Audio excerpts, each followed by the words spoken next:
Between the years 1135 and 1153, England descended into a nightmare. We call it the Anarchy. This was not just a civil war. It was the collapse of a nation into 19 years of terror.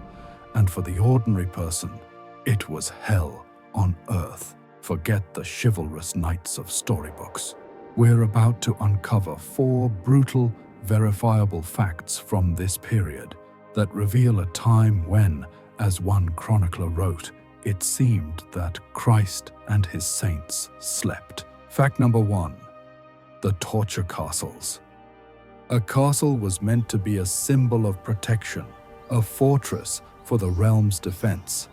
But during the Anarchy, with royal authority in tatters, hundreds of new castles scarred the landscape. These were not built by the king. They were built without license by local lords who had become a law unto themselves. History remembers them as the robber barons. These were adulterine castles, illegal strongholds, and they were not built for defense. They were private dungeons, built for one purpose: extortion. A contemporary account from the Peterborough Chronicle gives us a chilling, first-hand glimpse into this horror. The chronicler writes, "They greatly oppressed the wretched people of the land with the work of building castles. When the castles were made, they filled them with devils and evil men. These devils would seize anyone they believed had wealth, men and women, merchants and farmers. They were dragged to these fortresses to have their gold and silver extracted by unimaginable means. The historical record is brutally specific. Victims were hung by their thumbs or by the head, with fires lit beneath their feet. Some were subjected to the sachentage, a knotted rope placed around the head and twisted, tightened until, in the chronicler's own words, it went to the brains. Others were thrown into dungeons filled with adders and snakes and toads. Another device was the crucit hus, or torment house.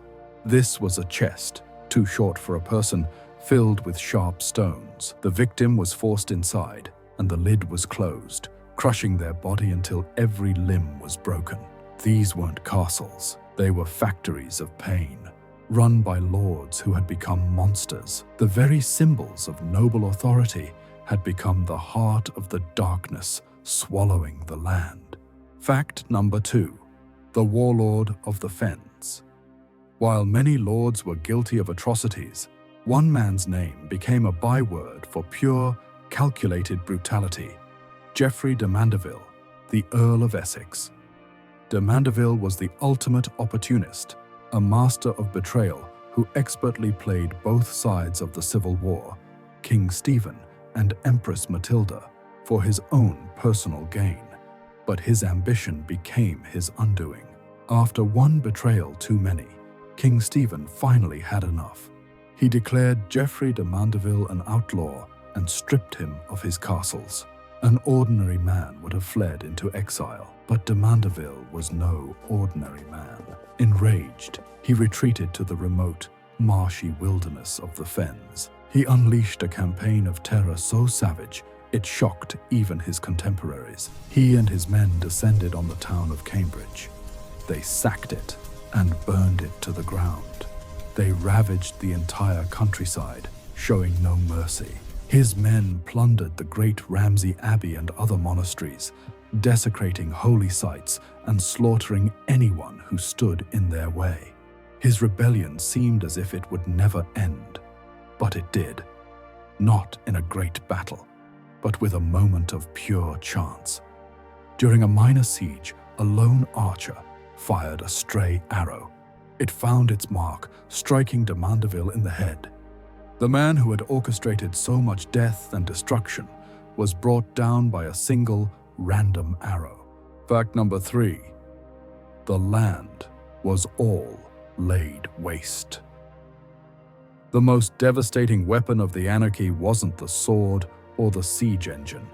It was hunger. The constant warfare and the horrors inflicted by the robber barons had a catastrophic effect on the one thing that kept society alive: agriculture. Farmers were afraid to work their fields. If they did manage to grow anything, their harvests were frequently stolen or destroyed. Making matters worse, both sides of the Civil War employed brutal, scorched earth tactics. They would deliberately burn crops and villages to deny resources to their enemies. A severe and prolonged famine gripped the land. The Peterborough Chronicle captures the sheer despair of the age.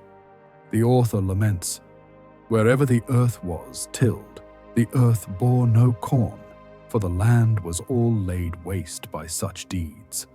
Thousands starved to death." The chronicler describes a desolate landscape where one could travel for a whole day and not find a single person in a village, nor any land under cultivation. And they said openly that Christ and his saints slept. Fact number 4. When God's house is no longer safe.